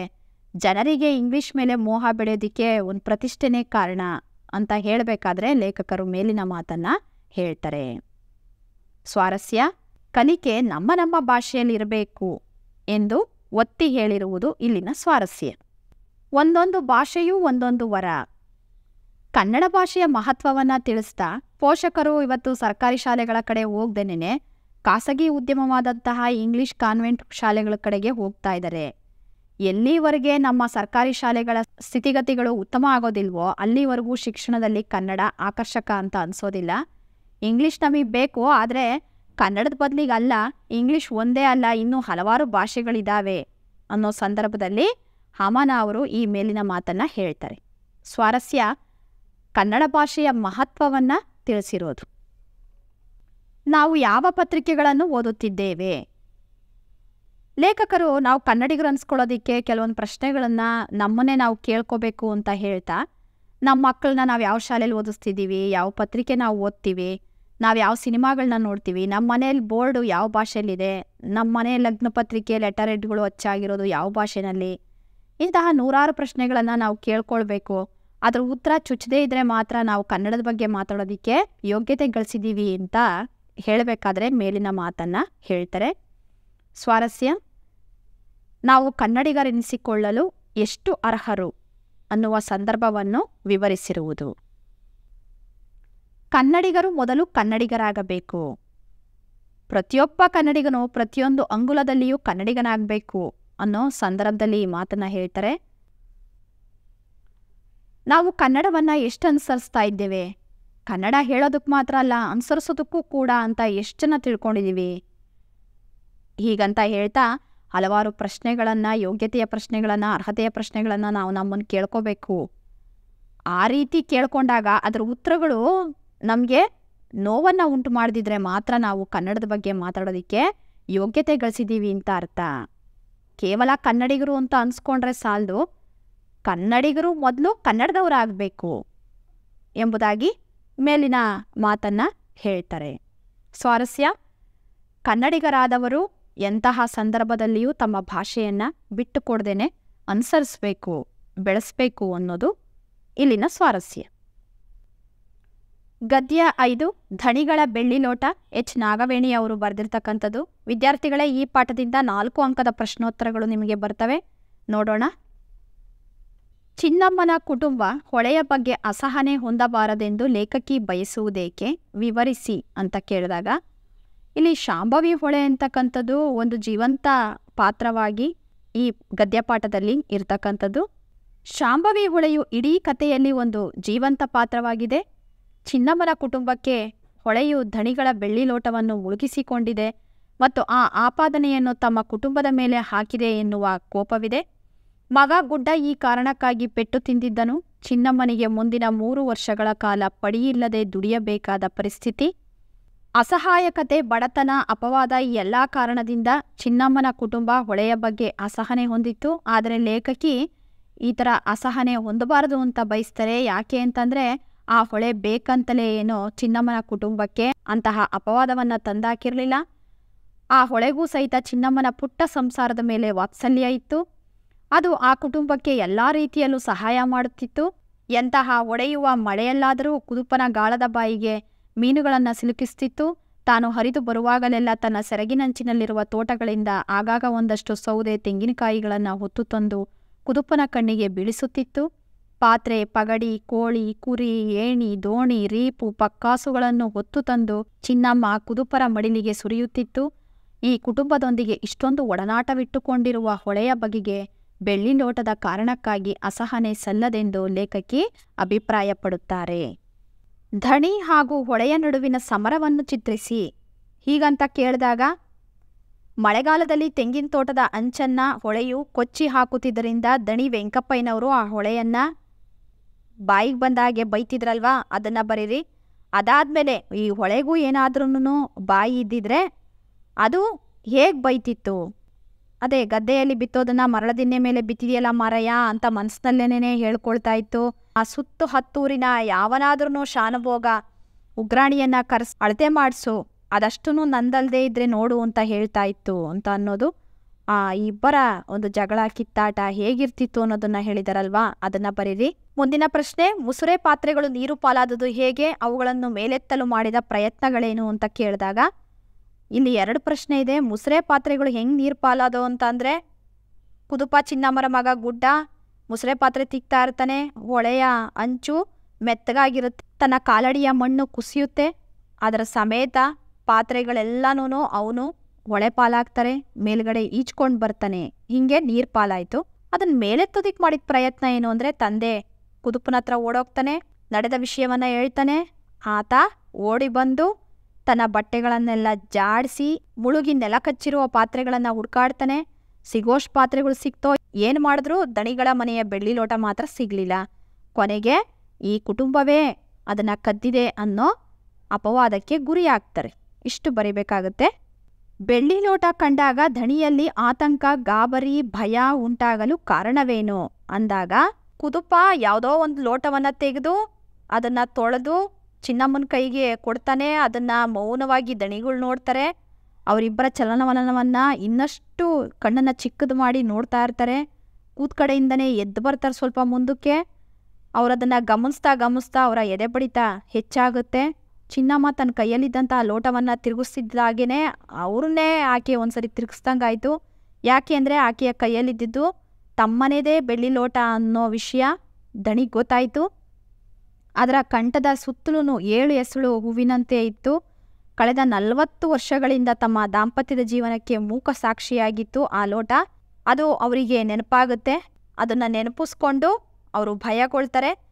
ಕುದುಪ ಮತ್ತು ಚಿನ್ನಮ್ಮ ಗುಡ್ಡರ ಮೇಲೆ ಕಳ್ಳತನದ ಆಪಾದನೆ ಹೊರಿಸಿದ್ದಂತಹ ತಮ್ಮ ಬಗ್ಗೆ ಆತಂಕ, ಗಾಬರಿ, ಭಯ ಉಂಟಾಗುತ್ತೆ.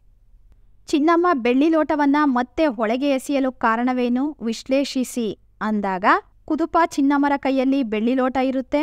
ಕುದುಪ ಆ ಬೆಳ್ಳಿ ಲೋಟವನ್ನ ದಣಿಯವರಿಗೆ ಒಪ್ಪಿಸ್ಬಿಡ್ಬೇಕು ಅಂತ ಕಾತರನಾಗಿರ್ತಾನೆ. ಆದರೆ ಚಿನ್ನಮ್ಮನ ಕೈಯಲ್ಲಿದ್ದಂತಹ ಆ ಲೋಟ ಆಕೆ ಅದನ್ನ ಗಮನಿಸ್ತಿದ್ದ ಹಾಗೇನೆ ಅವಳ ಮನಸ್ಸಿನಲ್ಲಿ ಅದೆಷ್ಟೋ ಭಾವನೆಗಳು ಗಿರ್ಕಿ ಹೊಡೆಯೋಕೆ ಪ್ರಾರಂಭ ಮಾಡ್ತವೆ. ಇದೇ ಲೋಟ ಅಲ್ಲ ನನ್ನ ಬೆವರಿನ ಬೆಲೆ ಕಳೆದಿದ್ದು, ಕಳ್ಳತನದ ಕಿರೀಟವನ್ನ ನನ್ನ ಮುರುಕ್ಲು ಗುಡಿಸಲು ಚಾವಣಿಗೆ ಜೋಡಿಸಿದ್ದು ಅಂತ ಆ ಲೋಟದ ಮೇಲೆ ಅವಳಿಗೆ ವಿಪರೀತ ಕೋಪ ಬರುತ್ತೆ. ಲೋಟ ಬೆಳ್ಳಿದಾದ್ರೇನು ಗುಣ ಮಣ್ಣಿಗಿಂತಲೂ ಕೆಟ್ಟದು ಅಂತ ಅವಳು ಯೋಚನೆ ಮಾಡ್ತಾಳೆ.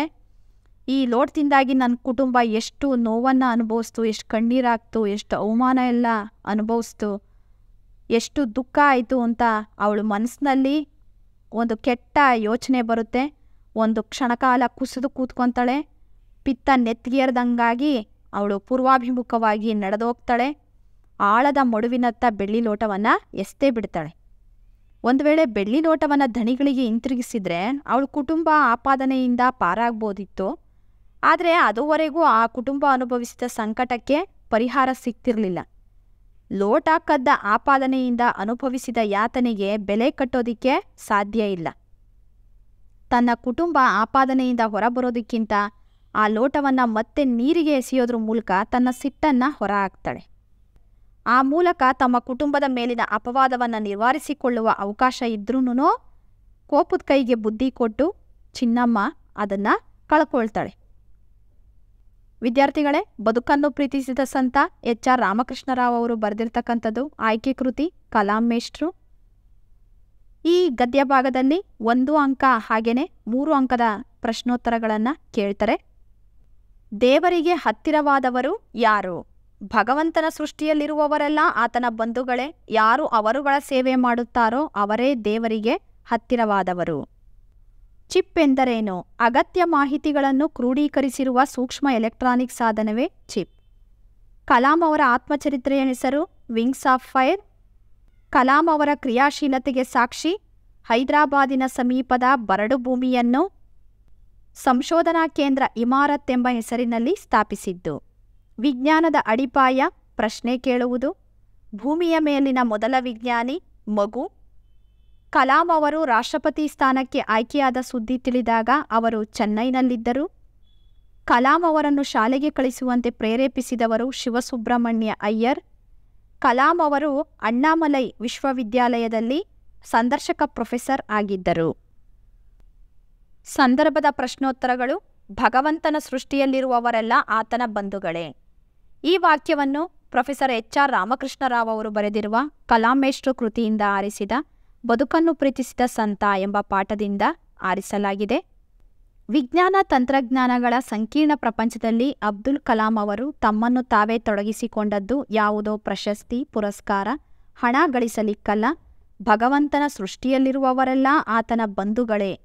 ಯಾರು ಅವರುಗಳ ಸೇವೆ ಮಾಡುತ್ತಾರೋ ಅವರೇ ದೇವರಿಗೆ ಹತ್ತಿರವಾದವರು ಎಂಬುದು ಅವರ ಬದುಕಿನ ಸೂತ್ರವಾಗಿತ್ತು ಎಂದು ಹೇಳುವಾಗ ಮೇಲಿನ ಮಾತು ಬಂದಿದೆ.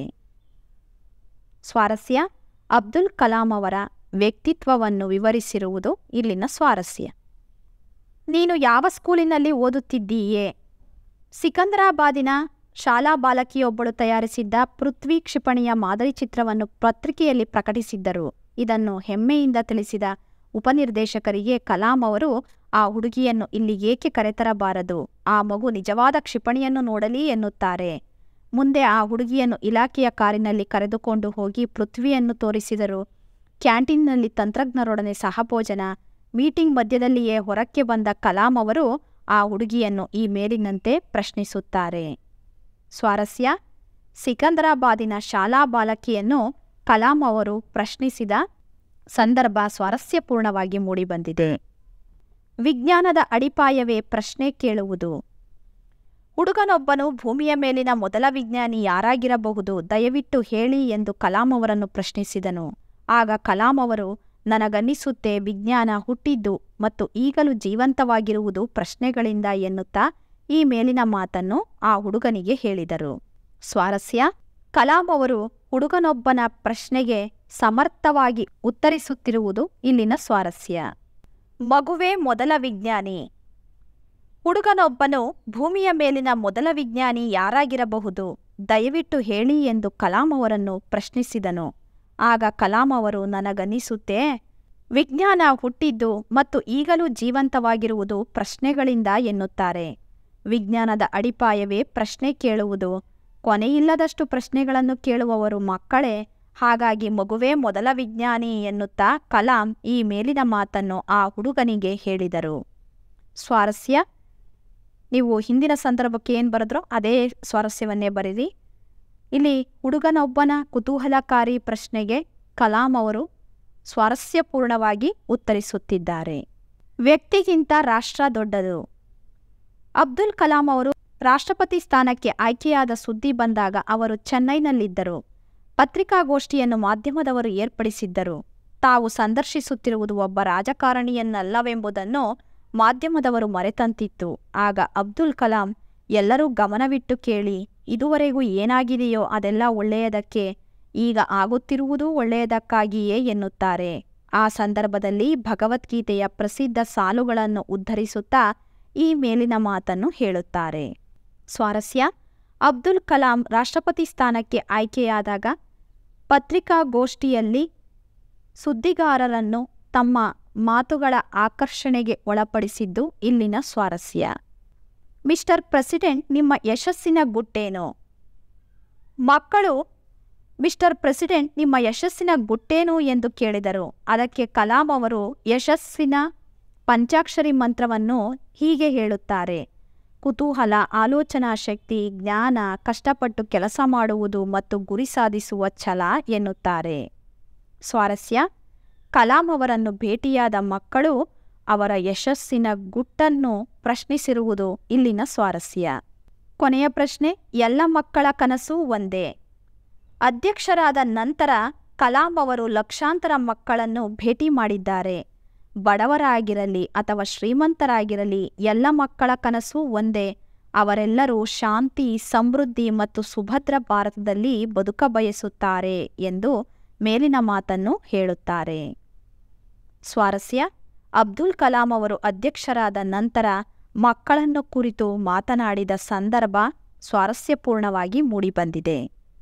ವಿದ್ಯಾರ್ಥಿಗಳೇ, ಮುಂದಿನ ಗದ್ಯ ತಿರುಳುಗನ್ನಡದ ಬೆಳ್ನುಡಿ, ಮುದ್ದಣ ಕವಿ ಬರೆದಿರ್ತಕ್ಕಂಥದ್ದು, ರಾಮಾಶ್ವಮೇಧ ಆಯ್ಕೆ ಕೃತಿ. ವಿದ್ಯಾರ್ಥಿಗಳೇ, ಇದರಲ್ಲಿ 1 ಅಂಕ ಹಾಗೆಯೇ 2 ಅಂಕದ ಪ್ರಶ್ನೆಗಳು ಬರ್ತವೆ. ಮುದ್ದಣ ಅರಮನೆಯಿಂದ ಬರುತ್ತಿರುವುದನ್ನು ನಿಂತು ನೋಡಿದವರು ಮನೋರಮೆ. ಅಳಿದರೂ ಉಳಿದರೂ ದಾರಿ ತೋರಿಸುವಂತಹ ರಸಭರಿತವಾದ ರಾಮಾಯಣದ ಯಾವುದಾದರೊಂದು ಪ್ರಸಂಗ ಹೇಳಬೇಕೆಂದು ಮನೋರಮೆ ಕೇಳಿದಳು. ಶೇಷನು ಮೊದಲು ರಾಮಾಯಣದ ಕಥೆಯನ್ನು ವಾತ್ಸಾಯನನಿಗೆ ಹೇಳಿದನು. ಹೃದಯಕ್ಕೆ ಆನಂದವನ್ನು ನೀಡುವಂತಹ ಗದ್ಯದಲ್ಲಿ ಕತೆ ಹೇಳಬೇಕೆಂದು ಮನೋರಮೆ ಕೇಳಿದಳು. ಮನೋರಮೆ ಬಹುಮಾನವಾಗಿ ತನ್ನನ್ನು ತಾನು ಅರ್ಪಿಸಿಕೊಳ್ಳುವೆನೆಂದಳು ಅಥವಾ ತನ್ನನ್ನೇ ತಾನು ಕೊಡುವೆನೆಂದಳು. ವಸುದೆಗೆ ಒಡೆಯನೆನಿಸಿದವನು ಶ್ರೀರಾಮಚಂದ್ರ. ಕನ್ನಡವು ಕಸ್ತೂರಿಯಲ್ಲವೇ ಎಂದವರು ಮನೋರಮೆ. ಮುದ್ದಣನನ್ನು ಮನೋರಮೆ ಹೇಗೆ ಉಪಚರಿಸಿದಳು? ದೂರದಿಂದಲೇ ಪತಿ ಬರುವುದನ್ನು ಕಂಡ ಮನೋರಮೆ ಎದ್ದು ಆತನನ್ನು ಎದುರುಗೊಂಡು ಕೈಕಾಲು ತೊಳೆಯುವುದಕ್ಕೆ ನೀರು ಕೊಟ್ಟು ಮನೆಯೊಳಗೆ ಕರೆದುಕೊಂಡು ಹೋಗಿ ಮಣೆಯಿತ್ತು ಕುಡಿಯಲು ಹಾಲನ್ನು, ತಿನ್ನಲು ರುಚಿಕರವಾದ ಹಣ್ಣುಗಳನ್ನು ಮಾತ್ರವಲ್ಲದೆ ರಸವತ್ತಾದ ಕಂಪುಭರಿತ ತಾಂಬೂಲವನ್ನು ನೀಡಿ ಉಪಚರಿಸಿದಳು. ಮನೋರಮೆ ಕತೆ ಹೇಳೆಂದು ಹೇಳಲು ಕಾರಣವೇನು? ಹಗಲಿರುಳು ಒಂದೇ ಸಮನೆ ಸುರಿಯುತ್ತಿರುವ ಈ ಜಡಿಮಳೆಯಿಂದಾಗಿ ಹಗಲು ಬಹಳ ದೀರ್ಘವಾಗಿ ಕಾಣಿಸುತ್ತಿದೆ. ಮನಸ್ಸಿಗೆ ಬೇಸರವಾಗಿದೆ. ಆದ್ದರಿಂದ ಯಾವುದಾದರೂ ನಲ್ಗತೆಯನ್ನು ಹೇಳು ಎಂದು ಕೇಳಿದಳು. ಕತೆಯನ್ನು ಯಾವ ರಸಗಳಲ್ಲಿ ಹೇಳಲೆಂದು ಮುದ್ದಣ ಕೇಳಿದನು. ಮನೋರಮೆಯು ಹಗಲಿರುಳು ಒಂದೇ ಸಮನೆ ಸುರಿಯುತ್ತಿರುವ ಈ ಜಡಿಮಳೆಯಿಂದಾಗಿ ಮನಸ್ಸಿಗೆ ಬೇಸರವಾಗಿದೆ, ಯಾವುದಾದರೂ ಒಂದು ಕತೆಯನ್ನು ಹೇಳು ಎಂದಾಗ ಮುದ್ದಣನು ಅಷ್ಟೇ ತಾನೇ, ಯಾವ ಕತೆ ಹೇಳಲಿ?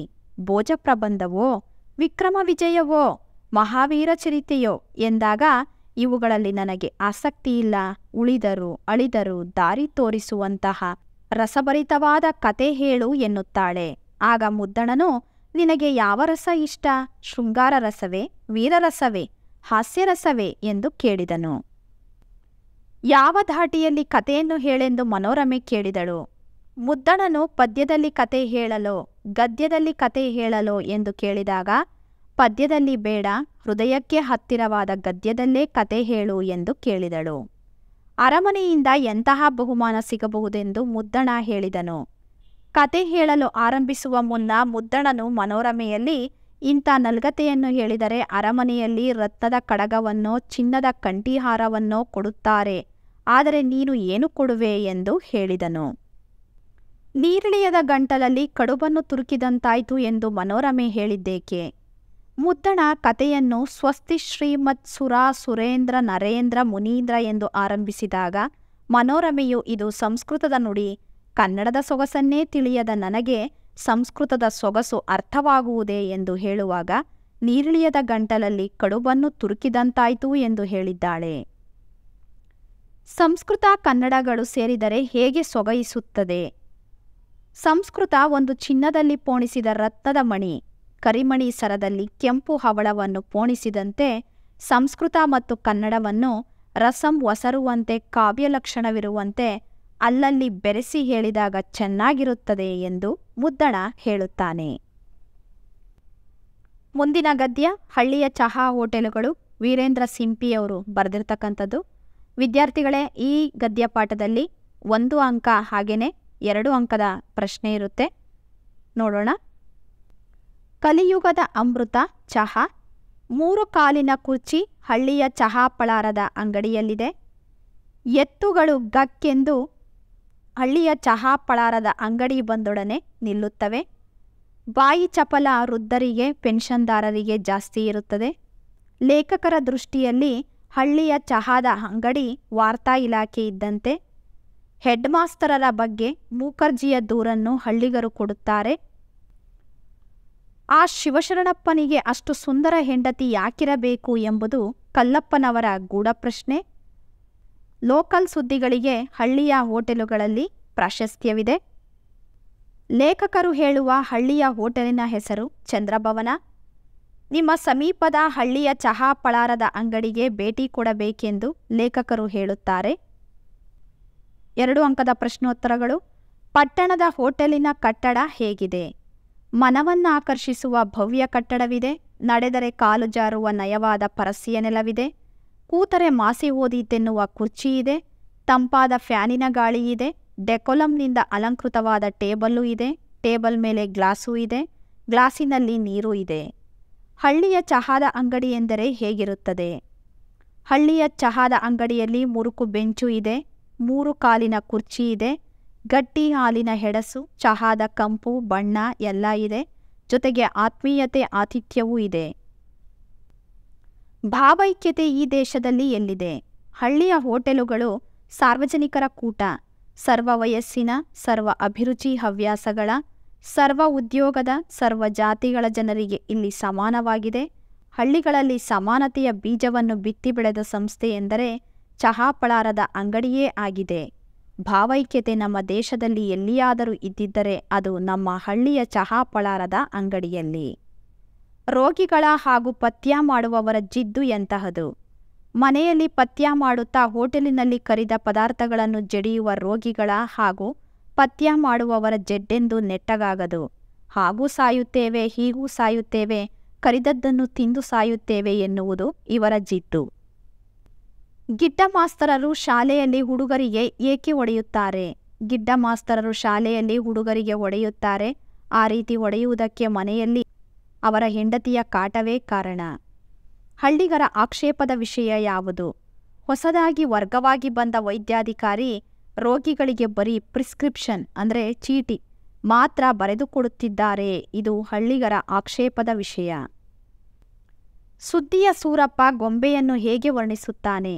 ಸುದ್ದಿಯ ಸೂರಪ್ಪನವರಿಗೂ ಹಳ್ಳಿಯ ಹೋಟೆಲಿನಲ್ಲಿ ಸ್ಥಾನವಿದೆ. ಆಜನ್ಮ ಬ್ರಹ್ಮಚಾರಿ ಹನುಮಾನ್ ಭಕ್ತ ಭರಮಣ್ಣ ತಾನು ಪಟ್ಟಣಕ್ಕೆ ಹೋದಾಗ ಶೋರೂಮ್ನ ಎದುರಿಗೆ ನಿಲ್ಲಿಸಿದ ಹೆಣ್ಣು ಗೊಂಬೆಯನ್ನು ಎವೆಯಿಕ್ಕದೆ ನೋಡಿ ಬಂದು, ಏನ್ ಹೆಣ್ಣಪ್ಪ ಅದು, ಕೈ ತೊಳೆದು ಮುಟ್ಟಬೇಕದನ್ನ ಎಂದು ಗೊಂಬೆಯನ್ನು ವರ್ಣಿಸುತ್ತಾನೆ. ವಿದ್ಯಾರ್ಥಿಗಳೇ, ಇಷ್ಟು ಗದ್ಯಕ್ಕೆ ಸಂಬಂಧಪಟ್ಟಂತಹ ಬಹುಮುಖ್ಯವಾದ ಪ್ರಶ್ನೋತ್ತರಗಳು. ಕೃಷ್ಣೇಗೌಡರ ಆನೆ ದೀರ್ಘಗದ್ಯಕ್ಕೆ ಸಂಬಂಧಪಟ್ಟ ಹಾಗೆ ಮುಖ್ಯ ಪ್ರಶ್ನೋತ್ತರಗಳನ್ನು ನಾನು ಮತ್ತೊಂದು ವಿಡಿಯೋದಲ್ಲಿ ನಿಮಗೆ ತಿಳಿಸ್ತೀನಿ. ಇಷ್ಟನ್ನು ಚೆನ್ನಾಗಿ ಓದ್ಕೊಳ್ಳಿ, ನಿಮಗೆ ಸಂಪೂರ್ಣ ಅಂಕಗಳು ಸಿಗ್ತವೆ. ಧನ್ಯವಾದಗಳು.